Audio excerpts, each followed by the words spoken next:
தமிழர்களுக்கு வந்து இரண்டு கைகளில் இரண்டு நூல்களை ஏந்தி கொள்ள வேண்டுமென்றால் ஒரு கையில் சங்க இலக்கியம், இன்னொரு கையில் திருக்குறள் அப்படின்னு நான் பல இடங்களில் சொல்லியிருக்கேன். இந்த திருக்குறள் பற்றிய உரையாடல் என்று ரொம்ப காலமாக இருந்தது. திருக்குறள் வந்து பன்மாய கல்வன் அப்படிங்கிற பேரில் பாரதி புத்தக நிலையம் தான், எல்லாம் காதல் கவிதை. அப்புறம் இப்படி ஒரு தீயா அப்படின்னு ஒரு புத்தகம் போட்டேன், அதுவும் காதல் கவிதை. அப்புறம் திருவள்ளுவருடைய அறத்தை பற்றி நிறைய பேர் பேசிக்கிட்டே இருக்காங்க. பொருளதிகாரத்தை பற்றி பேசாத ஆளே கிடையாது. இந்த இன்பத்துப்பால் ஏதோ திருவள்ளுவர் எழுதாத மாதிரியும், அவர் காமத்துப்பாலுக்கும் அவருக்கும் சம்பந்தம் இல்லாத மாதிரியும், அவர் ஒரு சாமியார் மாதிரியும் இப்படியே ட்ராமா போயிட்டு இருந்ததுனால நான் நினச்சேன், திருவள்ளுவரை ஒரு ஆகச்சிறந்த காதல் கவிஞர்.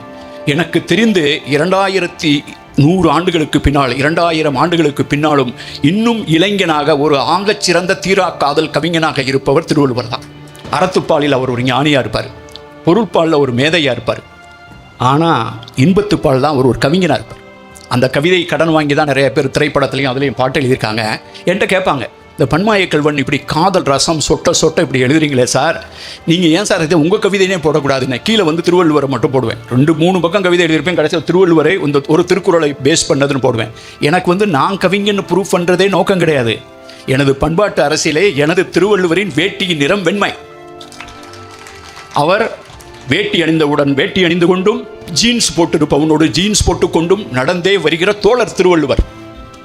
அப்படிப்பட்ட ஒரு திருவள்ளுவனை கொண்டாடி தீர்க்க வேண்டும். அப்படிங்கிறதுக்கு ஏன் கொண்டாடணும் அப்படின்னு சொன்னால், திருக்குறளை வந்து அப்படிலாம் யாரும் எளிதாக கடத்திட்டு போகிறதுக்கு அவர் ஒரு கை குழந்தையும் அல்ல. அவர் கடத்தி செல்வதை வேடிக்கை பார்த்து கொள்வதற்கு தமிழ் சமூகமும் தயாராகவும் இல்லை. திருவள்ளுவர் வந்து ஒரு திறந்தவெளி மேடை, அது ஒரு திறந்தவெளி அரங்கம், அதனால் அனுமதி இலவசம். திருக்குறள் ஒரு திறந்தவெளி அரங்கம், அதனால் அனுமதி இலவசம். அப்போ பேசும்போது தான் இந்த திருக்குறள் அப்படி இந்த என்டையர் திருக்குறளை வச்சு அதில் ஒரு தெளிவின் திரள் இருக்கும். அந்த தெளிவின் திரள் வந்து ஒரு பண்பாட்டு முதிர்ச்சி. நான் ஒரு இடத்துல எழுதியிருப்பேன் என்னுடைய கவிதைகளில், திருக்குறளை மொழிபெயர்ப்பில் படித்தால் கூட முன்னேறி விடலாம், அதை தமிழில் படிக்கும் வாய்ப்பை பெற்றவர்கள் வரம் பெற்றவர்கள் அப்படின்னு. இந்த தலைப்பை நான் ஏன் கொடுத்தேன், இதில் என்ன சொல்ல வர்றோம்? தெளிவின் திரள் திருக்குறள். திருக்குறள் குறள், அதுக்கு ஒரு அடைமொழி திருக்குறள், அது ஒரு நூலின் பெயர். இன்னொன்று சொல்கிறேன், தெளிவின் திரள். இந்த 3 சொல்லுதான். இந்த தெளிவுங்கிற சொல் வந்து இன்னைக்கு வரைக்கும் தொல்காப்பியத்தில் தொடங்கின சொல். தொல்காப்பியத்தில் தெளிவு என்ற சொல் வருது, ஆனால் சங்க இலக்கியத்தில் அடிக்கடி வருது. அந்த சொல் இன்னைக்கு வரைக்கும் பயன்படுத்திட்டு இருக்கோம். ரொம்ப தெளிவாக இருக்கான் பையன், ரொம்ப தெளிச்சி ஆயிட்டாமா. இதை நான் பேசுவதற்கு ஒரு மிக முக்கியமான காரணம், திருவள்ளுவரின் இயற்பெயர் தெரிகிறதோ இல்லையோ, ஆனால் எனக்கு உறுதியாக ஒன்று மட்டும் தெரியும், அவர் பெயர் மாதானுபங்கி இல்லை. தொல்காப்பியரின் பெயர் திரணதூமாக்கினி இல்லை. அவருடைய ஆசிரியர் அகஸ்தியர் இல்லை. அகஸ்தியர் தமிழை தலையில் தூக்கி கொண்டு வந்து தமிழ்நாட்டுக்கு சேர்க்கவில்லை. தமிழர்களுக்கு அவர் வேளாண்மையை சொல்லித்தரவில்லை. இதையெல்லாம் திருப்பி திருப்பி திருப்பி பேச வேண்டியதனால் நான் இன்றைக்கு திருக்குறளை பற்றி பேசுகிறேன். இந்த தெளிவு என்ற சொல்ல தொல்காப்பியத்தில் வந்து திரிபு இன்றி முடித்தல் தெல்லியோர் கடனே அப்படின்னார். திரிபு இன்றி முடித்தோல் தெல்லியோர் கடனே. தன்னிலை உரைத்தல், தெளிவு அகப்படுத்தல். இது மாதிரி நிறைய இடத்துல இயற்கையும் தெளிவும் கிழக்கும் அப்படின்னா நம்ம தெரிஞ்சுக்கிற வேண்டியது, தெளிவுங்கிற சொல் வந்து தொல்காப்பியத்திலே தெளிவாக பயன்படுத்தப்பட்ட ஒரு சொல். சங்க இலக்கியத்தில் திருப்பி திருப்பி தெல் அப்படிங்க, தெளிவுங்கிறதுக்கு ஒரு என்ன வேர் சொல்லாக இருக்க முடியும்? தெல். தெல் அப்படிங்கிறது வந்து அப்படியே தெளிவாக இருக்க முடியாது. தேர் மணி தெல் இசைமா. தேரில் மணி கட்டியிருக்கு, அதில் வர்ற இசை வந்து தெல் இசையாக இருக்கு. ஜலக் ஜலக் அப்படின்னு அப்படி ஒரு தெளிவா. இது வந்து தேர்லேருந்து வருது. ஒரு பொண்ணு சிலம்பு அணிஞ்சிட்டு நடந்து போறா, அந்த சிலம்பின் தெல் இசைங்கிறான். அந்த சிலம்பின் தெல் குரல், அந்த சிலம்புலேருந்து வர தெளிவா வருது. ஆக இந்த தெளிவு என்பதனுடைய அடிப்படையே தெல். தெளிவு, தெளிந்தவன், தெளியாதவன் இப்படின்னு வந்து அந்த சொல்ல தான் வருது. இந்த இவ்வளவும் சங்க இலக்கியத்தில் 30 தடவை வருது. 30 தடவை வந்திருக்கு, 50 வரைக்கும் சொல்லி எடுத்துக்காட்டலாம் சொல்கிறதுக்கு ஒரே ஒரு சங்க இலக்கிய பாடலை ஐங்குறுநூறுலேருந்து நான் சொல்லி இந்த தெளிவு அப்படிங்கிறத தெளிவுபடுத்திட்டு கிளம்பலான் இருக்கேன். சங்க இலக்கியத்தில் ஒரு பாட்டு, ஐங்குறுநூறு 371. மல்லர் கோட்டின் மங்கை ஆளும் உயர் நெடும் குன்றம் படுமலை தலையிச் சுரம் நனி இனிய ஆகுக ஆகுகதில்ல அறநெறி இது என தெளிந்த என் பிறை நுதல் குறுமகள் போகிய சுரனே. ஒரு பொண்ணு ஒரு பயலை லவ் பண்ணான். அவன் வந்து இவங்க பேசி பார்த்தாங்க, அவங்க வேறு இடத்துல ஒரு பொண்ணு பார்த்து வச்சிட்ருக்காங்க. இந்த பொண்ணு வந்து அந்த பையனோடு போயிட்டான். அதுக்கு பேர் வந்து உடன்போக்கு அப்படின்னு. அதுதான் உடன்போக்கு. உடன்போக்குனா அம்மாவுக்கும் கஷ்டமாக இருக்குது, பிள்ளை போயிடுச்சு, அந்த செவிலி தாய்க்கு கஷ்டமாக இருக்குது. அதில் அந்த அம்மா என்ன வேண்டுறாங்கன்னா, மல்லர்கள் வசிக்கும் ஒரு மலை, அதில் வந்து மயில் ஆடுகிறது. அது உயர் நெடும் குன்றம், பெரிய குன்றங்களாக இருக்குது. அது ஒரு பாலை வழி, அப்படி நடந்து போகிறதா பாலை வழியில் போகிற மாதிரி. அங்கே நல்லா மழை பெஞ்சு இன்னும் கொஞ்சம் ஜில்லுன்னு ஆகட்டும், ஏன்னா அறம் இதுவென்று தெளிவடைந்த எனது மகள் அவளுடைய காதலனோடு சேர்ந்து செல்கிற பாதை அல்லவா அது அப்படிங்கிறான். அப்போ நீ யோசிச்சு பாருங்க, காதலித்தவனை கைப்பிடிப்பது தான் அறம். அறம் என்று சொல்கிறது அகம்தான் அறம். அதுக்குனால தான் ஒரு காதலை பற்றிய உண்மையை ஒரு தோழி செவிலிக்கு சொன்னால் அதற்கு பெயர் அறத்தோடு நிற்றல். அப்படின்னா உண்மையை சொல்கிறது, உண்மையை போட்டு உடைக்கிறதுக்கு பேர் தமிழ் இலக்கியம் வச்சது அறத்தோடு நிற்றல். தோழி செவிலிக்கு அறத்தோடு நிற்கும், செவிலி நற்றாய்க்கு அறத்தோடு நிற்கும், நற்றாய் தந்தைக்கும் தன்னைக்கும் முன்னத்தின் உரைக்கும் தொல்காப்பியர். ஆக அறத்தோடு நிற்றென்றால் வாய்மையோடு நிற்றல். அப்படிப்பட்ட ஒரு அறம்பாடிற்று ஆயிலை கனவை, அப்படிதான் செய்தி கொன்றார்க்கு உய்தியில் என்று அறம்பாடிற்றே ஆயிலை கணவன் சங்க இலக்கியத்தை எழுதுவான். திருக்குறள் முதல்ல வந்ததா, திருக்குறளுக்கான கான்செப்ட் முதல்ல வந்ததா, சங்க இலக்கியம் முதல்ல வந்ததா, நமக்கு குழப்பம் வரும்படியாக இந்த கதையாடல்களும் சொல்லாடல்களும் தொடர்ந்து இயங்குகின்றன.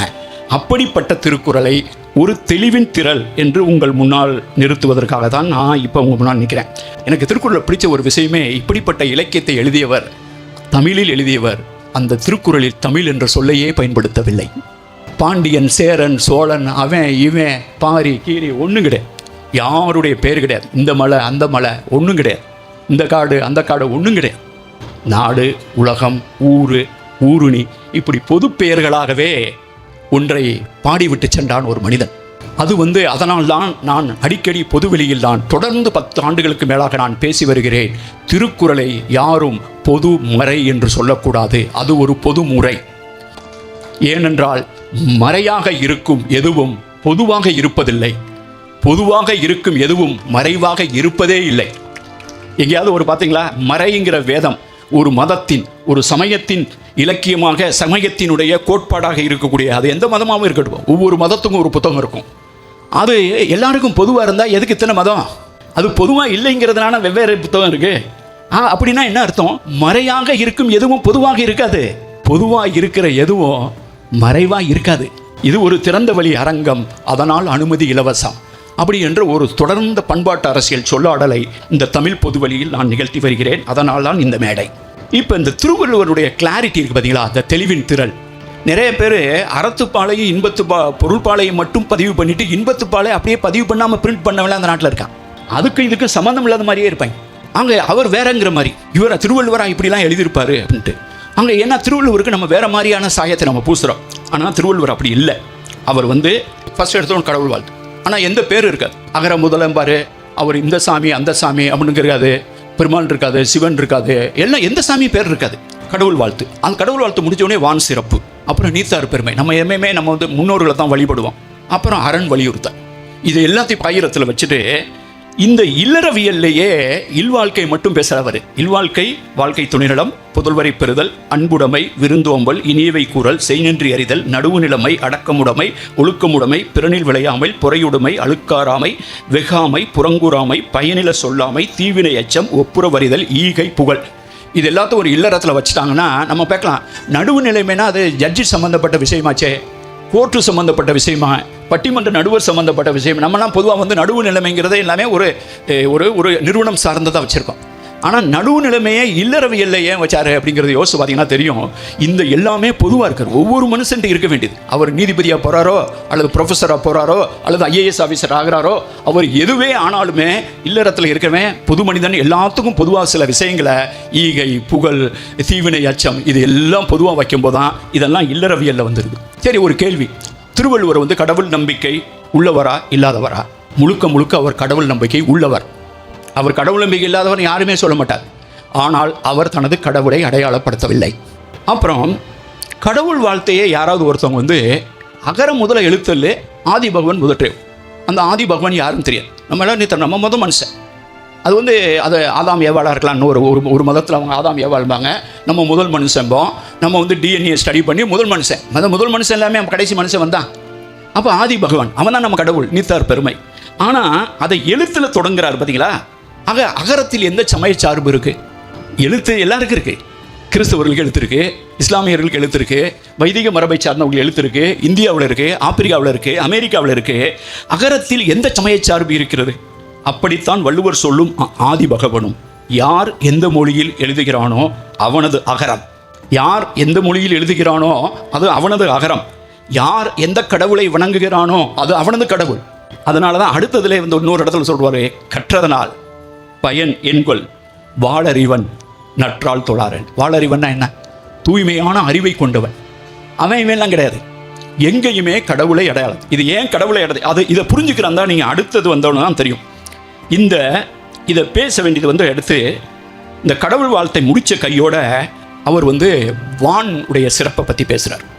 வானத்துடைய சிறப்பை பேசும்போது மழை மட்டும் பெய்யலைனா, மழை பெய்யலைனா தானமும் இல்லை, தவமும் இல்லை, சாமியும் இல்லை, பூஜையும் இல்லை. பார், மழை தவறுச்சுன்னா ஒன்றுமே கிடையாது. இங்கே எங்கேயாவது ஒரு இடத்துல இந்த வான் சிறப்புன்னு வரிசையாக பாடுறவர், தலையை இல்லை துப்பாருக்கு துப்பாக்கி என்னென்னமோ சொல்கிறாரு. எங்கேயாவது ஒருவர் வந்து வானத்தை நோக்கி மழை வேணும்னு அவர் வேண்டுதல், நீங்கள் ரிக்வேதத்தில் போய் பாருங்கள், முழுக்க முழுக்க மழை வேண்டும் மழை வேண்டும். யாரோ ஒருத்தரை கடவுள் இருப்பார், மலைக்குன்னு ஒரு கடவுள் இருப்பார், வருண பகவான் இருப்பார். ஒவ்வொரு மதமும் மலையை வேண்டி கடவுளை பிரார்த்திக்கும். ஆனால் தமிழ் இலக்கியமும் திருக்குறளும் மலையை வணங்கும். யாரும் மலையை தருவதாக சொல்லுதே இல்லை. ஏன்னா நம்மிடம் படைப்பு கடவுள் என்று ஒரு கடவுள் இல்லவே இல்லை. சங்க இலக்கியத்தினுடைய கடவுள் நிலத்தில் வாழும் கருப்பொருள்களில் ஒருவர். தெய்வம், உணாவே, மா, மரம், புல், பறைங்கிற 14 லிஸ்ட்டில் ஒருத்தர் தான் கடவுள். இங்கே உட்கார்ந்து படைச்சவர் கிடையாது. ஆக அவர் வந்து இதை பேசும்போதே, இந்த இலக்கியத்தை பற்றி பேசும்போதே அவர் சொல்கிறது வந்து யாருக்கும் நன்றியெல்லாம் சொல்லி எனக்கு மழை வேணும், நீங்கள் எனக்கு மழை கொடுக்கணும் அப்படின்லாம் அவர் வந்து பேசவே இல்லை. உலகம் முழுவதும் பார்த்தீங்கன்னா நைல் நதியினுடைய மலை நீர் தெய்வம் வந்து அணுக்கெட், என்கி, இது சுமேரிய கடவுள். இந்தியாவில எல்லாம் வந்து மழை வெள்ளம் அப்படின்னால கங்கா தேவி. நம்ம பார்த்தோம்னா திருவள்ளுவர் தீபாவளி கேட்பான், கங்கா ஸ்நானம் ஆச்சாம, நானே பைப்பு தண்ணியில் குளிச்சுட்டு வந்திருப்பேன், இங்கே பைப்பில் தண்ணியெல்லாம் குளிச்சோம்ட்டு. ஆக நம்ம வந்து கடவுள் மழை வெள்ளம் அப்படின்னாலே நம்ம கங்கைன்னு சொல்லி பழகிட்டோம். இந்த மாதிரி நெப்டியோ, நியாடு, ஓசியானிஸ், ரான், நான் ஜப்பான் போயிருக்கும் போதெல்லாம் கூட பார்த்தேன். கடவுள் மலைக்குன்னு ஒரு கடவுள்.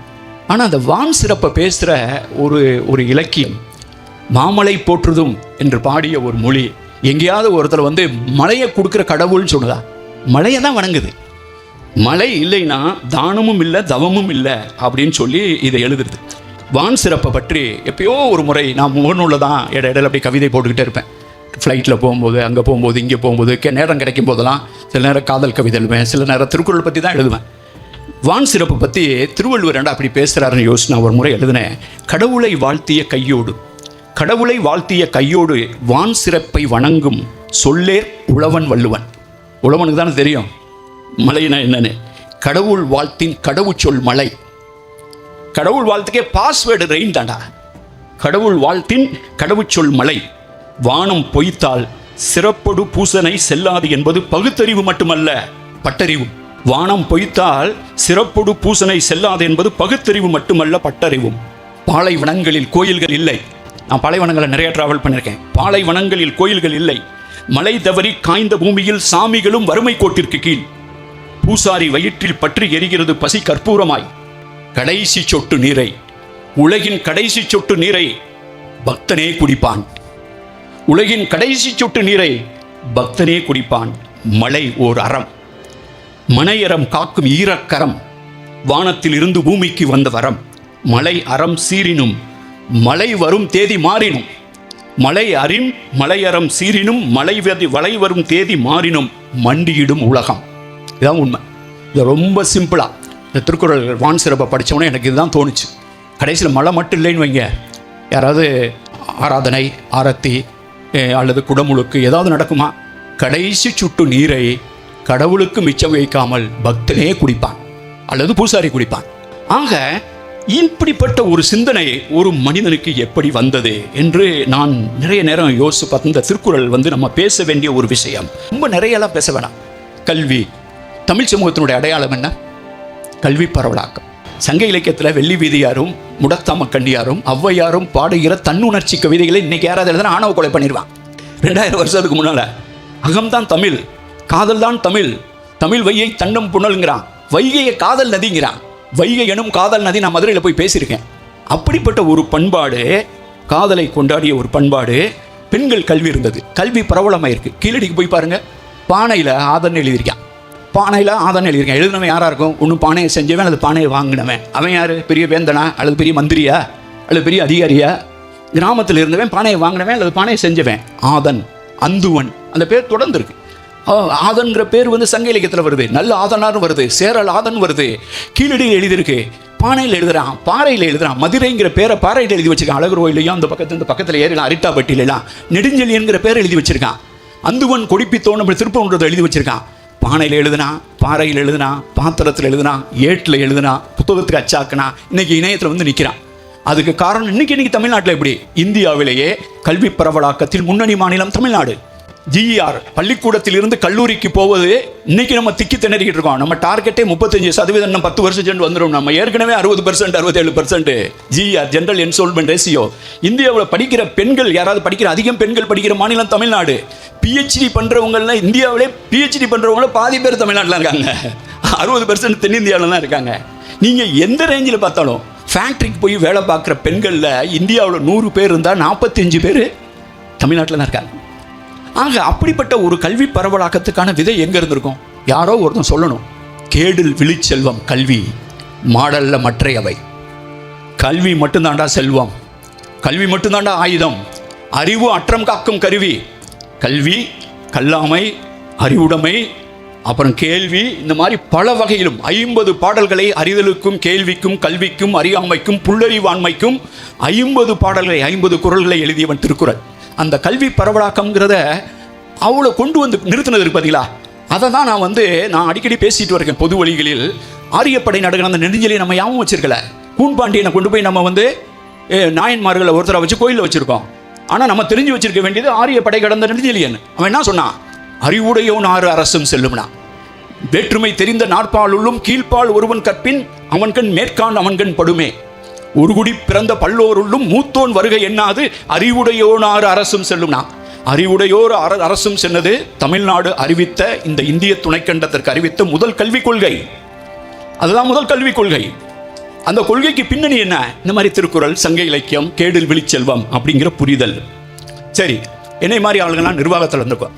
40 ஆண்டுகள், 34 ஆண்டுகள் ஓய்வு பெற்றதுக்கு பின்னாலேயும் ஒரு மாநில முதல்வரைய தலைமை ஆலோசகராக அங்கே பார்க்காத விஷயமே கிடையாது.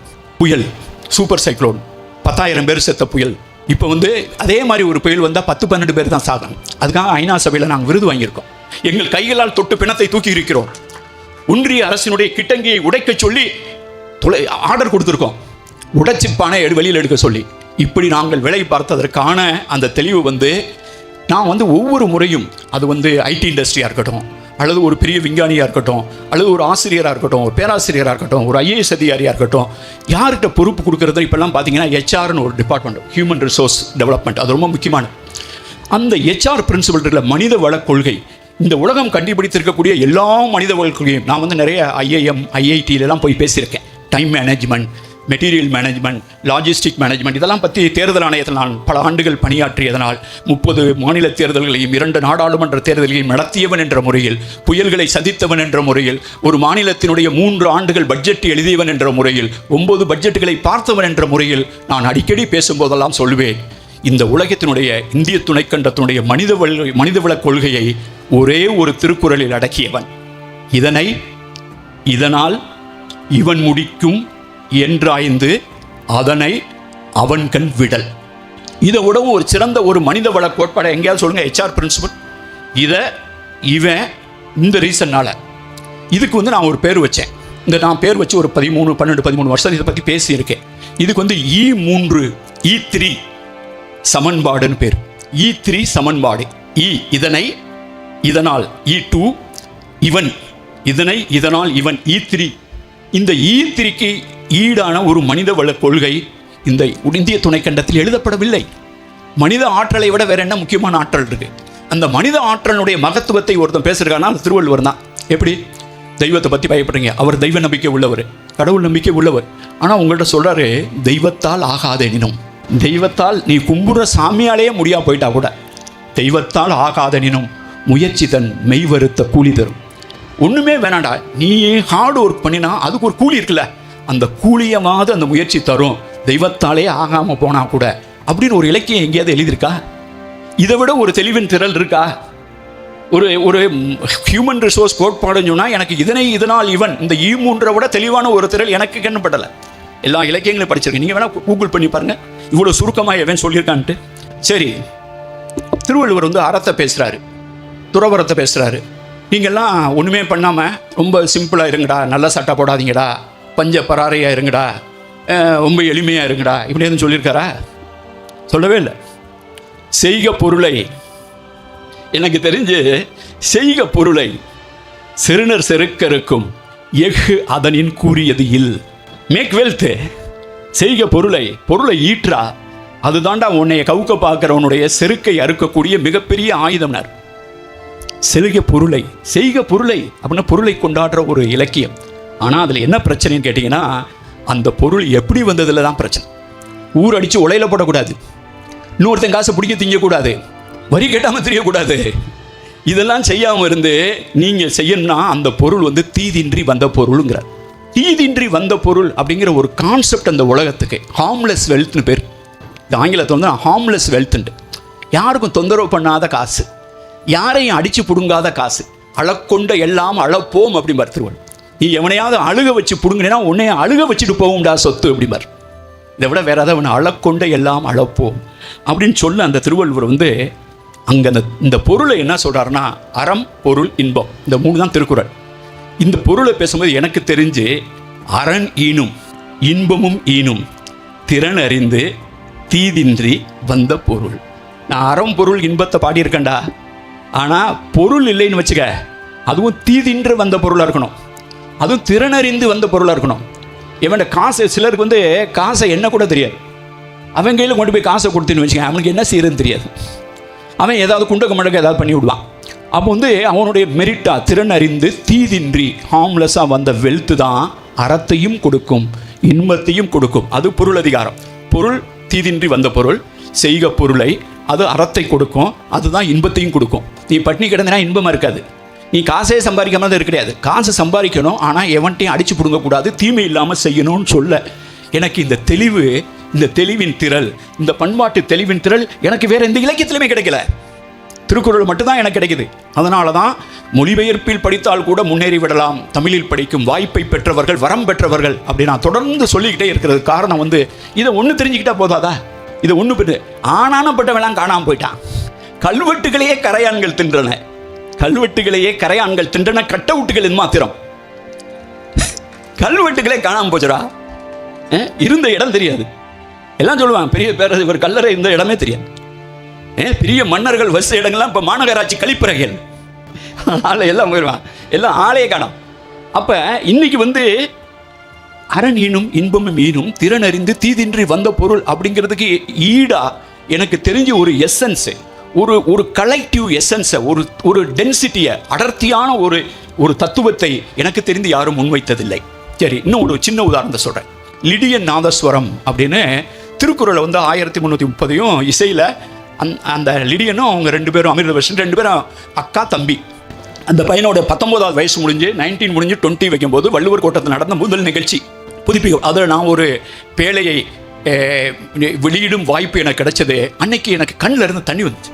இப்படி ஒரு பிள்ளையா, இப்படி ஒரு அக்கா தம்பியா, இப்படி ஒரு அப்பா அம்மாவா பள்ளிக்கூடத்துக்கு அனுப்பலை. அவர் துணிஞ்சு பள்ளிக்கூடத்துக்கு அனுப்பாமல் திருக்குறள் மட்டும் படிக்க சொல்லியிருக்கார்.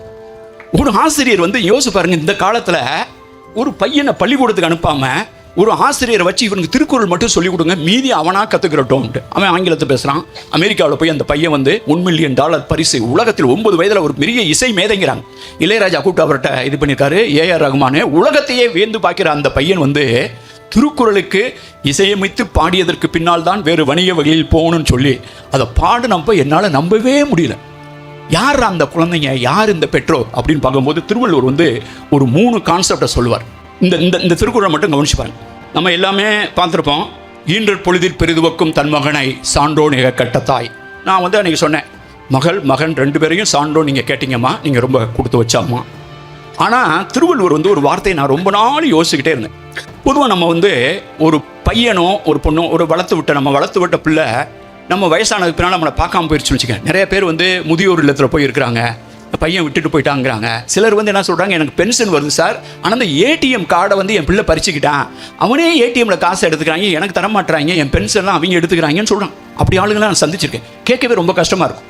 அப்போ பொதுவாக எல்லார்ட்டுமே வர்ற வார்த்தை வந்து என்னன்னு கேட்டிங்கன்னா, நன்றி கெட்ட பயல்கம்மா, நன்றியை மறந்துட்டான், எவ்வளோ கஷ்டப்பட்டு படிக்க வச்சேன்.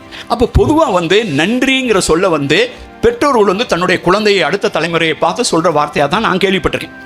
ஆனால் திருவள்ளுவர் வந்து தந்தை மகற்காற்றும் நன்றி, ஒரு தந்தை தன்னுடைய மகனுக்கு செய்ய வேண்டிய நன்றி, நன்றினா நன்மை, நல்லது, நன்றியுடன் செய் நன்றி அறிதல், தெளிவாக எழுதியிருக்கார். நன்றினா கிரேட்ஃபுல்னஸ், அவையத்து முந்தி இருப்ப செயல். இந்த திருக்குறளை நான் யோசிச்சு பார்த்தேன். எதுக்குடா அப்பா செஞ்ச மகனுக்கு செஞ்சதை அவையத்து முந்தி இருப்ப செய்தலை வந்து நன்றின்னு சொன்னார். அடுத்து வந்து மகன் தந்தை காற்றும் உதவி, இவன் தந்தை எண்ணோற்றான் கொள்ளணும் சொல். இவன் அப்பா என்ன தவம்டா பண்ணா அப்படின்னு மற்றவங்கள சொல்ல வைக்கிறதா ஒரு மகனோ மகளோ அவங்க தந்தைக்கு செய்யக்கூடிய உதவினர். இப்போ நான் வந்து யோசிச்சு பார்க்கும்போது இதுதான் தந்தைக்கு செய்ய வேண்டிய நன்றின்னு சொன்னால் இன்றைக்கி இருக்க இதில் நான் புரிஞ்சுக்கணும். பையன் நல்லா படிச்சிருக்கான், நன்றியோடு இருக்கான். அந்த பிள்ளைங்களாம் பாருங்கள், ஃபோட்டோ எடுக்க போகும்போது எங்கள் அப்பா வந்துடட்டும், எங்கள் அம்மா வந்துடட்டும். அந்த பிள்ளைங்க வந்து அப்பா அம்மாவை கூப்பிட்டு நிற்கும் போது நான் மனசு நினச்சிக்கிட்டேன், நன்றி, எங்கள் டீச்சர் வந்துடட்டும், நன்றி. அப்போ நன்றியாக இருக்கிறதா அதை காட்டுதுங்க. ஆனால் திருவள்ளுவர் வந்து அப்பா மகனுக்கு செஞ்சதை நன்றிங்கிறாரு, மகன் தந்தைக்கு செஞ்சதை உதவிங்கிறாரு. திருவள்ளுவர் காரணம் இல்லாமல் சொல்லியிருப்பாரா அப்படின்னு யோசிச்சு பார்த்தீங்கன்னா, நீங்கள் நல்லா யோசிச்சு பாருங்கள். யார் நன்றியோடு இருக்கணும்? யார் பெறுகிறார்களோ அவங்க தான் நன்றியாக இருக்கணும். இதில் யார் பெற்றது யார்? பெற்றவர் தானே. பெற்றவர் யாருங்க? பெற்றவர் தானே நன்றியாக இருக்கணும். அதனால தானேங்க அவர் யாருங்க? பேரு பெற்றவருங்க. சும்மா இருந்தவரை அப்பா அம்மானு பதவி கொடுத்து அவங்கள பெற்றோராக்கியது குழந்தை. அந்த குழந்தை வந்து கேட்டுச்சா, என்னையை பெற்று விடுங்க, நான் உங்கள் வயிற்றில் பிறந்துடுறேன், நீங்கள் என்னைய பெருக்கி விடுங்க அப்படின்னு சொல்லி கேட்டுச்சா பிள்ளை? நீ பெற்றுக்கிட்ட, அப்போ அந்த பிள்ளை உனக்கு எப்படி நன்றியாக இருக்கும்? பெற்றவன் தாண்டா நன்றியாக இருக்கணும் அப்படின்னு திருவள்ளுவர் வந்து. ஏன்னா அதனால தான் நம்ம மகப்பேறு அப்படிங்கிறோம். பேருனா பேரு பெற்றவன், மகப்பேறு விடுதி, மகப்பேறு மருத்துவர், பேரு. அந்த பேரு அந்த அந்த டெலிவரி டயத்துக்கு பேர் என்ன தமிழில் என்ன? பேரு காலம். பேரு காலம்னா என்ன? பெரும் காலம், பேரு பெற்ற காலம், மகப்பேறு பெரும் காலம். ஆகவே பெற்றவர்கள் தான் நன்றியோடு இருக்க வேண்டும். ஏனென்றால் அவர்கள் தான் பெற்றவர்கள், அவன் தந்தவன். இதை எல்லாரும் பரிமையில எல்லாரும் உரை எழுதியிருக்காங்க. நன்றி என்பது நன்மை என்று அறிக. என்ன அறிய சொல்ற? திருவள்ளுவர் தெரிஞ்சுதான் எழுதியிருக்காரு. பெற்றவன் நன்றியோடு, உதவியோடு, தந்தவன். ஆக இதை வந்து நான் யோசிச்சு பார்த்து இதை பற்றி ஒரு கவிதை எழுதினேன். எனக்கு என்னடா திருவள்ளுவர் இப்படி சொல்லிட்டாரு அப்படிங்கும்போது, இதை தெளிவின் திரளை என்றால் இதை இதை விட ஒரு பண்பாட்டு முதிர்ச்சியும் ஒரு திரளும் ஒரு ஞானம் ஒரு பட்டறிவு எது இருக்க முடியும்? எங்கேயாவது சொல்லேன். பொதுவாக நம்ம நீங்கள் என்ன கேள்விப்பட்டிருக்கோம், கஷ்டப்பட்டு வளர்த்தேன், படிக்க வச்சேன், நன்றி இல்லாமல் போயிட்டாங்கன்னு. ஆனால் திருவள்ளுவர் வந்து பெற்றவன் நன்றியோடு சொல்லுங்க, அளவாக பெற்றிருக்கணும், அதே மாதிரி நீ உனக்கு தெரியணும். அப்போ அப்படிங்கும்போது அதுக்காக குழந்தைன்னா பார்த்துக்கிறணும், அதெல்லாம் தப்பு கிடையாது. ஆனால் அதை நன்றி என்று திருவள்ளுவர் காரணம் கருதி தான் சொல்லியிருப்பதாக நான் நினைக்கிறேன். அதான் என்னுடைய இன்டர்பிரேஷன். நான் கரெக்டாக தான் சிந்திக்கிறேன்னு நான் நினைக்கிறேன். ஏன்னா அதை நான் ஒரு தெளிவின் திரளாக நான் பார்க்கிறேன். சரி, இவர் இறந்து போனால் அவ்வளோதான், அவர் இறந்து போனால் அவருமா. ஆனால் யார் இறந்து போனாலும் ஒன்றுமாகாது. ஆக தனிநபர்களின் மரணம் வருத்தம் தரும். ஆனால் இன்னொரு தனிநபர் பிறப்பான், அந்த இடத்தை இன்னொருத்தன் வந்து நிரப்புவான். ஆனால் நிறுவனங்களின் மரணம் இருக்கு பார்த்தீங்களா, நிறுவனங்களின் மரணம் அதை விட கொடுமையானது. அதை தேர்தல் ஆணையம் போன்ற நிறுவனத்தில் இரவு பகலாக வியர்வை செத்தி உழைத்து 10 ஆண்டுகள் அதற்காக பாடுபட்ட என்னை போன்றவர்களுக்கு தான் தெரியும் நிறுவனங்களின் மரணம், தாங்கிக் கொள்ள முடியாத மரணம். அந்த நிறுவனங்களுடைய மரணம் இன்னைக்கு என்ன பேசுகிறோம்? இந்த நீதிபதிங்கிறோம், அந்த நீதிபதிங்கிறோம், தேர்தல் ஆணையம் பேசுகிறோம், இந்த வாக்காளர் பட்டியலை பற்றி பேசுகிறோம், எல்லாத்தையும் பேசுகிறோம். ஆனால் திருவள்ளுவர் வந்து என் நன்றி கொன்றார்க்கும் செய் நன்றி எல்லாம் சொல்லப்ப அவர் ஒன்று சொல்லுவார். கெடுவல் யான் என்பது அறிக தன் நெஞ்சம் நடுவொறி அல்ல செயல். நடுவு நிலைமைங்கிறது நடுவில் நிற்கிறவன் கிடையாது, நட்டமாக நிற்கிறவன் கிடையாது, நடுவில் நிற்கிறவன் கிடையாது. நடுவு நிலைமை என்பது எந்த விலை கொடுத்தாலும் விலை போகாத அறம், எதுக்கும் விலை போகாத அறத்தின் இன்னொரு பெயர் தான் நடுவு நிலைமை. நீங்கள் நல்லா பார்த்தீங்கன்னா அந்த நடுவு நிலைமையை சொல்லும் போதே திருவள்ளுவர் சொல்றாரு, வாணிகம் செய்வார்க்கு வாணிகம் பேணி பிறவும் தமர்போல். என்ன, அவன் ஒருத்தன் விற்கிறான், வியாபாரம் பண்ணுறான், அவன் கொடுக்கும்போது கொடுப்பதும் குறையாக கொடுத்துடக்கூடாது, எடுப்பதும் மிகையாக எடுத்துடக்கூடாது. பிறனுக்குள்ளதே தம்முமா நினைக்கிறோம், தம்முதையே அவனுமா நினைக்கிறோம். அதுக்கு பேர் தான் நாணயமான வணிகம் சொல்லுவார். அதுக்கு ஒரு உதாரணம் சொல்லும்போது சங்க இலக்கியம் வந்து நெடுநுகத்து பகல் ஆணி போல அப்படிங்கும். அது வேளாண்மையிலேருந்து வணிகத்துக்கு எடுத்து தராசை வைக்கும். தராசில் கோர்ட்டில் போனீங்கன்னா நீதி தேவதையுடைய கண்ணை அப்படி கட்டியிருக்கும் துணி போட்டு. அது எதுக்காகன்னு கேட்டிங்கன்னா, நீதி தேவதை வந்து இந்த வாதத்தை கேட்கணுமே தவிர எதிர நிற்கிறவன் எந்த கட்சிக்காரன், யார் இவன், யார் எப்படிப்பட்டவன், இவனுடைய பின்னணின்னு தெரியக்கூடாதுங்கிறக்காக தான் நீதி தேவதையுடைய கண்ணை கட்டியிருக்கிறது. கண்ணை மூடிட்டு இது கிடையாது. அது வந்து வாத பிரதிவாதங்களினுடைய அந்த நடுவு நிலைமையில் இருக்கணும். அப்போ எவனாவது ஒருத்தன் தன் நெஞ்சு அறிவது பொய்யற்கம்பார் வாய்மை. தன் நெஞ்சு அறிஞ்சு நம்ம ஏதோ தப்பு பண்ணியிருப்போம், ஆனால் நெஞ்சு அறிஞ்சு பொய்க்கிறதுல கெடுவல் யான் என்பது அறிக நெஞ்சம் நடுவுரி அல்ல செய்ய. ஒருத்தன் நம்ம தப்பு பண்ணுறோன்னு தெரிஞ்சு, நம்ம போகிற பாதை சரியில்லைன்னு தெரிஞ்சு, நம்ம நடுவு நிலைமையாக இல்லைன்னு சொல்லி தெரிஞ்சும், அந்த நடுவு நிலைமை ஒருத்தன் தெரிஞ்சும் தவறுனானா அவன் கெட்டு போவான் என்பதை அவன் அறியட்டும், அவன் கெடுவான் என்று திருவள்ளுவர் சொல்கிறார். அப்போ இந்திய சமூகத்தை நீங்கள் ரெண்டாக பிரிச்சுக்கலாம், ரெண்டு வகையாக பிரிச்சுக்கலாம். பார்க்கடலில் அமிர்தத்தில் நம்பிக்கை உடையவர்கள், அப்படிப்பட்ட ஒரு கருதுகோளில் நம்பிக்கை அற்றவர்கள். அதாவது நீங்கள் கேள்விப்பட்டிருப்பீங்க பார்க்கடல். அந்த பார்க்கடலில் வந்து மேருமலை, மந்தாரமலை இதெல்லாம் வச்சு மத்தம் வச்சு கடைகிறாங்க. வாசுகி பாம்பை வந்து ஒரு இது மாதிரி வச்சு மத்து மாதிரி வச்சு கடைகிறாங்க. கடையிறப்ப ஒரு சைடு தேவர்கள் இருக்காங்க, இன்னொரு சைடு வந்து அசுரர்கள் இருக்காங்க. சாமி என்ன பண்ணுறாருன்னா, விஷ்ணு வந்து கொஞ்சம் முன்கூட்டியே வந்துடுறார். முன்கூட்டியே வந்துட்டு இவங்க அசுரர் இப்போ தான் லேட்டாக வருவாங்க. வந்தவுடனே அவங்கள வந்து நீங்கள் வந்து தலை சைடு போய் நின்றுட்டு அவங்கள வந்து வால் சைடு விடு, அவங்க கொஞ்சம் அகங்காரம் பிடிச்சவங்க, தன்மானம் உள்ளவங்க இது மாதிரி அவங்களுடைய பார்வையில் நாங்கன்னா வால் பிடிக்கிற பரம்பரையாடா, நாங்கள் ஆண்ட பரம்பரை ஏதாவது சொல்லிவிட்டு நான் தலைப்பக்கம் தாட்டா போவேன்னு சொல்லுவான். அப்படியே விட்டுரு, சாமி சொல்லி கொடுக்குறாரு யாருக்கு, தேவர்களுக்கு. அப்படியே விட்டுரு, அவங்கள விட்டு கொடுக்குற மாதிரி நீ அவங்க தலைப்பக்கம் போய் நிற்கிட்டு நீ வால் பக்கம் நின்றுக்கான்னு சொல்லி சாமி சொல்லி கொடுக்குறாரு. தேவர் வந்து இவங்க சொன்ன மாதிரி அசுரர்கள் வந்து ஏன்னா இந்த சைடில் நிற்க தலைப்பக்கம் ஏன்னா அங்கே நிற்கிற அப்படிங்கிறான் அசுரல்ட்டான். உடனே தேவர்கள் வந்தானே என்ன சொன்னேன், இங்கே வாயா வாழை போய் இப்படி நாங்கள் போய் தலையை பிடிச்சிக்கலான்ட்டு போகிறான். சாமி சொன்னது மாதிரி அவங்க செய்கிறாங்க. கடையை வந்து இந்த வாசகி பாம்பு பயங்கரமாக பாய்சனை போட்டு அடிச்சு கொடுத்து இவங்க அசுரர்கள் மேலெல்லாம் முகத்துல எல்லாம் பண்ணி இவங்க சேஃபாக இருக்காங்க. யார், தேவர்கள் சேஃபாக இருந்து கடைஞ்சி எடுத்துட்டாங்க. அமிர்தம்லாம் கையில் வந்துருச்சு. அமிர்தம் வந்தவொடனே இவங்க ரெண்டு பேரும் கூட்டணி தான் போட்டுருக்காங்க, அலையன்ஸ் போட்டுருக்காங்க. அலையன்ஸ் போய் நீ அலையன்ஸ் போட்டு தான் கடைஞ்சாங்க, ஒருத்தனா கடைய முடியாது. நீங்கள் போய் பாருங்கள், பேங்காக்கில் நான் போகிறேன், தாய்லாந்தில் போய் அந்த ஏர்போர்ட்டில் இறங்குறேன். அதானே அது பேர் என்ன, ஸ்வர்ணபூமி ஏர்போர்ட், இன்டர்நேஷ்னல் ஏர்போர்ட் இருக்குது. அங்கே போய் பார்க்குறேன், ஃபோட்டோ எடுத்தேன். கிட்டத்தட்ட ஒரு 80-90 அடி 100 அடி நீளத்தில் ஒரு பெரிய இதை போட்டு இந்த பாம்பு வந்து போட்டுட்டாங்க. ஏண்டா தாய்லாந்தில் வந்து இதை போட்டாங்க அப்படின்னு பார்த்தோன்னா, இந்த சைடு இவங்கெல்லாம் கடைஞ்சிட்டாங்க, அந்த சைடு கடைஞ்சிடாங்க. இந்த அசுரருங்க இவங்க லேசாக கருப்பாக இருக்காங்க, அவங்க கொஞ்சம் வெள்ளையாக இருக்காங்க, இந்த சைடில் கடைஞ்சிருக்காங்க. இதை ஏன்டா சொர்ண பூமியில் போட்டாங்க நம்ம ஊர் கதையை அப்படின்னா, அது அங்கே பார்த்த கதை பரவி இருக்கு தாய்லாந்தில். இவங்க வந்து பார்த்தோம்னா இந்த சைடை வந்து அமிர்தத்தை இப்போ பகிர்ந்துக்கணும். இப்போ ரெண்டு பேரும் அலையன்ஸ் போட்டவங்க அலாட்மெண்ட்டு கேபினெட்லாம் கரெக்டாக தானே போடணும். அப்போ வந்து இவங்க அமிர்தத்தை தான் அவன் கையில் கொடுக்கணும்ல. இவர் சாமி என்ன சொல்கிறாரு, அந்த நேரத்தில் வந்து நான் அவங்கள டைவெர்ட் பண்ணி விட்டுறேன் பாரு, அவங்க தண்ணியை போட்டுருக்காங்க அப்படின்னு சொல்லி ஒரு லேடி மாதிரி வந்து ஃபுல்லால் வந்து ஒரு டான்ஸ் மாதிரி ஆடுறாரு சாமி. அவங்க அசுரர்கள்லாம் அவங்க வேடிக்கை பார்த்துட்டு இருக்காங்க. வேடிக்கை பார்த்துட்டு இருக்கவங்க அந்த தேவர்கள் வந்து டபக்குன்னு எடுத்து குடிச்சிடுறாங்க. இதுதான் நடந்திருக்கு. நீங்கள் போய் படிச்சு பாருங்கள், கூகுளில் படிச்சு பாருங்கள், எதில் வேணாலும் படிச்சுங்க. அமிர்தத்தை கடந்த கதை, அமிர்தத்தை பகிர்ந்த கதைன்னு போடுங்க. இதை வந்து இது ஒரு நல்ல விஷயம் மாதிரி பேசிக்கிட்டே இருக்காங்க. இதை வந்து ரெண்டு சமூகம் ரெண்டு விதமாக அணுகுது. இதே கதை தமிழ் சமூகத்துக்கு வருது. தமிழ் சமூகத்துக்கு வரும்போது என்ன செய்யுது, சங்க இலக்கியத்தில் பரிபாடல்லாம் இந்த வைதிக நம்பிக்கையெல்லாம் வந்ததுக்கு பின்னால் எழுதப்பட்டது. செவ்வேல்னு முருகனை பற்றி இருக்குது. அப்பயே முருகனுக்கும் தெய்வானைக்கும் கல்யாணம் ஆயிடுச்சு. வெறும் வள்ளி மட்டும் கிடையாது. வேலன் வந்து கந்தன் ஆனதுக்கு பின்னால், சுப்பிரமணியம் ஆனதுக்கு பின்னால் பரிபாடல் எழுதியிருக்காங்க. திருப்புறம்ன்றது தெய்வானை இருக்காங்க. இவ்வளவும் நடந்ததுக்கு பின்னால் எழுதி திருமாலை பற்றி பாட்டு எழுதுறாங்க. இப்போ திருமாலை பற்றி நீ பாட்டு எழுதுனா அவரை நீ பாராட்டிட்டு தானே இருக்கணும். திருமால் சூப்பர், அவர் எல்லாம் பயங்கரமாக இது பண்ணியிருக்காரு, கையில் இது பண்ணியிருக்காருன்னு பண்ணோம்ல. இவன் என்ன சொல்கிறான்னா, இரு கை ஒரு மால். பல கை இருந்தால் கூட 2 கை தான் இந்த திருமாலுக்கு. அதில் ஒரு கை நயனில் ஒரு கை, நன்னயம் இகழ்ந்த நயனில் ஒரு கை, நாணயம் இல்லாத நேர்மை இல்லாத அந்த 2 கைகளில் அசுரர்களுக்கு அநீதி இழைத்த ஒரு கை திருமாலின் கை என்று குற்றம் சாட்டுகிறது பரிபாடல். எங்கேயாவது கேள்விப்பட்டீங்களா?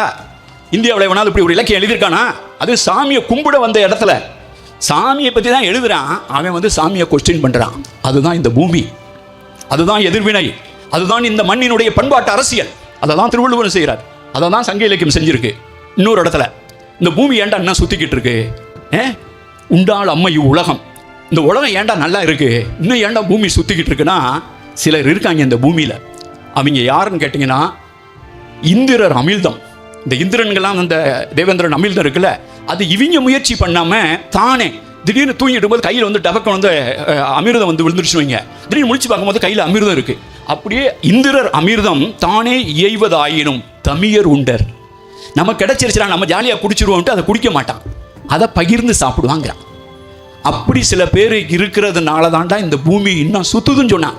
அது சங்க இலக்கியத்தோட அரசியல், அது பண்பாட்டு அரசியல். நீ எங்கே வேற எங்கேயாவது பாடியிருக்கியா?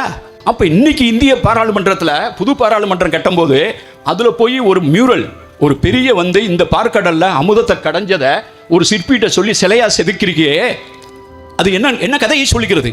அது அநீதிக்கான இடத்தை பேசுகிறது, அநீதியை நியாயப்படுத்துகிறது. எனது இலக்கியம் அநீதிக்கு எதிராக குரல் கெடுக்கிறது. ஆக இந்திய பண்பாட்டை 2 வகையாக பிரிச்சிங்கன்னு வைங்க. அமிர்தத்தை, அந்த கதையை நம்புபவர்கள், ரசிப்பவர்கள், கொண்டாடுபவர்கள், அதை எதிர்த்தவர்கள், அதை அநீதி என்று உணர்பவர்கள். இந்த 2 தீமை வச்சுக்கிட்டு சங்க இலக்கியத்தை பின்னாலையில் இந்த பிம்பம் உடைக்கிறது இருக்குல்ல, ஃபர்னிச்சர்லாம் உடைச்சிட்டான்னு சொல்லுவாங்கல்ல, சல்லி சல்லியாக நொறுக்கிட்டான்னு சொல்லுவாங்கல்ல, அது மாதிரி திருவள்ளுவர் வந்து உடைக்கிறார். அவர் இடத்துல சொல்கிறாரு, புத்தேல் உலகத்தும் இன்றும் பிறல் அரிதே ஒப்புரவின் நல்ல பிற. ஒப்புரவுன்னா பிறருக்காக பொது நலம் இருக்குல்ல, பொது நலம் கருதுவதுக்கு பேர் தான் ஒப்புரவு. அதுக்கு ஒரு தனி அத்தியாயமே திருவள்ளுவர் வச்சிருக்கார். இந்த ஒப்புரவு தாண்டா இருக்கிறதுலையே ரொம்ப நல்லது.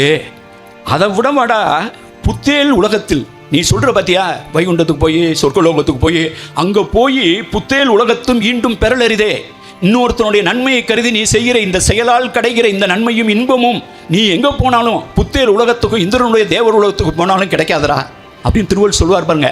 அது என்ன உரையாடல், அது என்ன உரையாடல்? இன்னொரு திருக்குறளை கேள்றேன். புலத்தரில் புத்தேல் நாடு உண்டோ நிலத்தோடு நீரிய இந்த அன்னார் அகத்து. இது ஒரு காதல் பாட்டு. அதனால தான் திருவள்ளுவன் வந்து திருவள்ளுவன் என்னும் தீரா காதலன் என்று நான் தொடர்ந்து பேசி வருகிறேன். அவன் அளவுக்கு காதல் பாட்டு எவனும் எழுதுன கிடையாது. இந்த பாட்டு என்ன சீன் கேட்டிங்கன்னா, புலத்தல் அப்படின்னா ஊடுதல்னா சண்டை போடுதல், பொய்ச்சண்டை. இந்த பொய்ச்சண்டையை போடுறதுக்கு பார்த்தீங்களா, நான் அதை பற்றி கூட ஒரு பாட்டு இருக்கேன், பொய்ச்சண்டை போட தோன்றுதேன்னு சொல்லி ஒரு பாட்டு, அருமையான பாட்டு ஒன்று எழுதி இசையமைச்சிருக்கோம். அந்த பொய்ச்சண்டை போடுற அந்த ஊடலுக்கு பேர் தான் புலத்தல். திருவள்ளுவர் வந்து இந்த புலத்தலை பற்றி பேசுகிறவர், புலத்தரில் புத்தேல் நாடு உண்டோ நிலத்தோடு நீரியை தான் அன்னரிகத்து, நிலத்தோடு நீர் ஐயந்தென்றே அப்படின்லாம் சொல்வார்ல. அந்த இதை இந்த சொல்லும்போது செம்புல புயல் நீர் போல அன்புடை நெஞ்சம் தாம் கலந்தனவன் தொடர்ந்து நம்ம டைலாக் பேசிக்கிட்டு இருக்கோம்ல. நிலமும் நீரும் சேர்ந்தது மாதிரி தான் ஒரு ஆணும் பெண்ணும் காதலிச்சு அன்புடையோர் வந்து அப்படி சேர்றது. அப்படி நிலமும் நீரும் சேர்ந்தது மாதிரி அன்புடையோர் 2 பேர் எப்பயாவது பொய் சண்டை போட்டுட்டு வேணுக்குன்னே இந்த மாதிரி பண்ணுறது இருக்குல்ல, அதை விடமாடா உங்களுடைய புத்தேல் நாடு பயங்கர அப்பாட்டக்கார அப்படின்னு கேட்குறார் திருவள்ளுவர். புத்தேலில் புலத்தரில் புத்தேல் நாடு உண்டோ, இந்த ஊழல் பண்ணுறதை விடவாடா அது ஜாலியாக இருக்குது அப்படின்னு திருவள்ளுவர் கேட்டார்னா, அவருடைய ஃபர்னிச்சர் தானே உடைக்கிறார். அவர் ஃபர்னிச்சர் உடைக்கிறாரா இல்லையா? தாம் வீழ்வார் மென்ரோல், இதை பற்றி நான் ஒரு கவிதையில் இருக்கேன். ஒரு பட்டிமன்றம் நடக்கிறது மாதிரி ஒரு பெரிய நீளமான ஒரு கவிதை இருக்கும். என்னுடைய புக்கு பன்மாய கண்மன்லையோ அல்லது இப்படி ஒரு தீயாலையோ அது இருக்குது. அந்த பாட்டு நான் கவிதை பெரிய கவிதை எழுதியிருக்கேன். பட்டிமன்றம் நடக்கிற மாதிரி 2 பேர், ஒரு மதுரைக்காரன் தீபாவளி பட்டிமன்ற சிறப்பு பட்டிமன்றத்துக்கு போயிருக்கான். அவன் உட்காந்துருக்கும் போது இவங்க 2 பேர் என்ன பேசிகிட்டு இருக்காங்க, எது வந்து இந்த இதை பற்றி பேசிகிட்டு இருக்காங்க, எது இன்பம் தருவது, இந்த தாமரை கண்ணான் உலகு அப்படின்னா திருவள்ளுவர் வந்து மறைமுகமாக சொல்கிறார். தாமரை கண்ணா பொதுவாக கடவுள், அது நீங்கள் விஷ்ணுன்னு எடுத்துங்க, யாதான் எடுத்துங்க. தாமரை கண்ணான் உலகம். நிறைய பேர் திருக்குறளை வந்து வேதங்களின் சாரம்னு எழுதுனவங்கெல்லாம் எதை கோட் பண்ணுவான்னு கேட்டிங்கன்னா, அவர் இந்திரன், அவரை தெரியும், இந்திரனே சாளுங்கரின்னு திருவள்ளுவர் இந்திரனை வச்சு செஞ்சிருக்காரு. ஒருத்தன் பெரிய இடத்துல இருக்கவன் ஒழுக்கமாக இருக்கணுங்கிறதுக்கு இந்திரனே ஒரு எடுத்துக்காட்டுன்னு சொன்னால், அது வந்து ரஜினிகாந்த் சொன்ன மாதிரி இவர் தான் மாப்பிள்ளை, இவர் போட்டிருக்க சட்டை ஏன் சட்டைன்னு சொன்னது மாதிரி திருவள்ளுவர் அவனை வச்சு செய்கிறாரு இந்திரனை. இவங்க அதை கோட் பண்ணிட்டு திருவள்ளுவருக்கு இந்திரனே தெரியும், திருவள்ளுவருக்கு வந்து தாமரை கண்ணான் உலகம் தெரியும், அதனால் அவர் வந்து வேட்டி காவியாக தான் இருக்கும் அப்படின்னு சொன்னால் அவர் வச்சு செய்கிறார். இங்கே என்ன செய்கிறாரு, ஒருத்தன் இருக்கான், அவன் வந்து அவனுடைய காதலி பக்கத்தில் உட்காந்துருக்கான். பக்கத்தில் உட்காந்து அப்படியே உரசி சாயிறான். சாஞ்சவனை அப்படியே தாம் வீழ்வார் மென்தோல் துயிலின், அப்படியே அவருடைய காதலியுடைய தோளில் போய் அப்படியே சாஞ்சிட்டு அப்படியே கண்ணை இறந்து அப்படியே ஜாலியாக இருக்கான். தாம் வீழ்வார் மென்றோல் துயிலின் இனிதுகொள் தாமரை கண்ணான் உலகு. என்னுடைய காதலுடைய தோளில் அப்படி சாஞ்சு கண்ணை மூடி இப்படி தூங்குறத விடவாடா உங்களுடைய பெரிய சொர்க்கலோகம், அந்த லோகம், தேவலோகம், தாமரை கண்ணான் உலகே, அதை விடவாடா இது ஜாலியாக இருக்குது. தேற்ற ஏகார தெளிவுன்னு ஒன்று இருக்கும். அவர் வந்து தேற்ற ஏகாரம் நீங்கள் கேள்விப்பட்டிருப்பீங்கன்னு நினைக்கிறேன். ஏகாரத்தில் வந்து தேற்ற ஏகாரம்னு இலக்கியத்தில் ஒன்று இருக்கும். அந்த தேற்ற ஏகாரம்னா உறுதியாக சொல்கிறது, அடித்து சொல்கிறது, இது தாண்டா, இதை தவிர வேறு இன்னும் கிடையாது அப்படின்னு சொல்கிறது தேற்ற ஏகாரம். அதில் வந்து நான் வந்து அதில் காமிக்கிற 2 குணம், இயல்பினான் இல்வாழ்வான் அப்படிங்கிற மட்டும் அரண் எனப்பட்டதே இல்வாழ்க்கை. இதில் வந்து அந்த தே இருக்கு பார்த்தீங்களா, அந்த ஏகாரம் அரணெனப்பட்டதே அப்படின்னு சொல்றதான் அரணெனப்பட்டதே இல்வாழ்க்கை. அப்படி உறுதியாக அடித்து சொல்றதுக்கு பேர் தான் தேற்ற ஏகாரம்னு பேர். இதே சங்க இலக்கணங்கள் வந்து தொல்காப்பியத்திலிருந்து இந்த தேற்ற ஏகாரத்தை பற்றி பேசுது. எத்தனை இடத்துல அவர் அடித்து சொல்றாருன்னா, அறத்தான் வருவதே இன்பம்.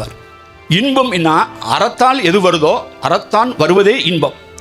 அரணெனப்பட்டதே இல்வாழ்க்கை, அமிழ்தினும் ஆற்ற இனிதே மக்கள் சிறுகை, வரியார் கொன்று ஈவதே ஈகை.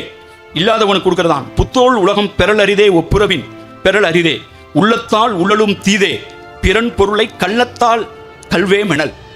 இன்னொருத்தன் பொருளை எடுத்துக்கணும் மனசில் நினைக்கிறதே தப்பு. நல்லார் கட்ட பன்மையின் வறுமையை இன்னாதே, அரியவற்றுள்ளெல்லாம் அரிதே பெரியாரை பேணி தமரா கொள்ளல். இப்படி வரிசையா கொலை மேற்கொண்டுன்னு அல்லற்பற்று ஆழ்ந்தாழ்ந்த அழுத கண்ணீர் அன்றே செல்வத்தை தைக்கும் பட. இப்படிலாம் தேற்ற ஏகாரத்தின் தெளிவு. எந்த இடத்திலெல்லாம் அவர் தேற்ற ஏகாரத்தை பயன்படுத்தும் இடமெல்லாம் ஒரு தெளிவாகவே இருக்கிறது. He was very clear. He was crystal clear. அவர் தெளிவாக இந்த நாட்டிற்கு, இந்த மண்ணிற்கு, இந்த மக்களுக்கு தனது ஒரு உயர்ந்த நாகரிகத்தின் புரிதலை, இது வந்து ஒரு உயர் நாகரிகத்தின் தெளிவின் திறன். அந்த தெளிவு வந்து ஒரு நாள் 2 நாள் வந்துடாது, ஒரு பெரிய நீண்ட மரபு. அதைத்தான் நான் இன்னும் சொல்ல உறுதியாக சொல்கிறேன். சிந்துவெளியை நன்றாக படித்தவன், ஆராய்ந்தவன், சங்க இலக்கியத்தை படித்தவன், கீழடியை படித்துக் கொண்டிருப்பவன் என்ற முறையில் சொல்லுகிறேன். இந்த பார்க்கடல் கதையை சிந்துவெளியில் இருப்பவன் நம்பியிருக்கவே மாட்டான். ஏனென்றால் எகிப்துக்கு போய் பாருங்க, பிரமிடு கட்டப்பட்டிருக்கிறது. அது எதற்காக கட்டப்பட்டது? பரோஸ் என்று சொல்லப்படுகிற ஆளும் வர்க்கத்தைச் சேர்ந்த மன்னர்கள் இறந்ததற்கு பின்னால் அவர்களுடைய பாடியை பாடம் பண்ணி அதில் புதைச்சு, அவர் இறந்து போன டெட் பாடிக்கு சேவகம் பண்ணுறதுக்காக அடிமை பெண்களையும் அதில் சேர்த்து புதைச்சு, அவர் செத்து போனதுக்கு பின்னால் அந்த டெட் பாடி செலவழிக்கிறதுக்காக வைரம், வைடூரியம் இதெல்லாம் சேர்த்து புதைச்ச இடம் தான் பிரமிடு. அப்போ அது எங்கே பாருங்க, அந்த வர்க்கம் எங்கே நிற்குதுன்னு பாருங்க. சுமேரிய பண்பாடு, பெரிய பெரிய கோயில், பெரிய பெரிய அன்னர்கள் அரண்மனை. ஆனால் சிந்துவெளியில் என்ன இருக்கு? மன்னர் அரண்மனை இருக்கா? கோயில் இருக்கா? வழிபாட்டு தலம் இருக்கா? குப்பை தொட்டி இருக்கு, வடிகால் இருக்கு, குளியல் அறை இருக்கு. அதுதான் உயர்ந்த பண்பாடு.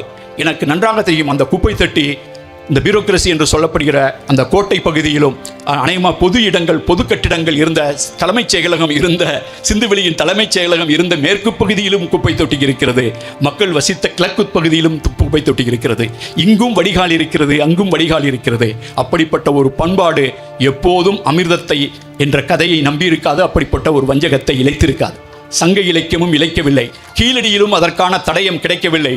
ஆகவே திருக்குறள் என்ற தெளிவின் திரள், இதுதான் தெளிவின் திரள், அதுதான் பண்பாட்டு புரிதல் என்று கூறி விடைபெறுகிறேன். நன்றி, வணக்கம்.